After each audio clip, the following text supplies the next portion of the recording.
Architect, gusto ko naman yung kakaibang wall finish, yung parang industrial look. Lime wash wall finish ba or stucco wall finish? Tara, let's know the difference. Lime wash paint finish is an eco-friendly coating usually mixed with slake lime, water, and pigments.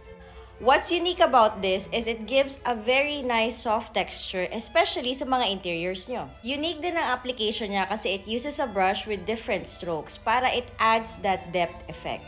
It is also easy to apply at wala kayong masyadong rule na kailangan sundan. You can have fun while applying it. Just make sure na well-prepped yung wall nyo, makinis at malinis siya. Ang stucco wall finish naman is usually ginagamit sa exterior. Pwede rin siyang pang interior wall pero ang mixture niya is sometimes cement, sand, and water.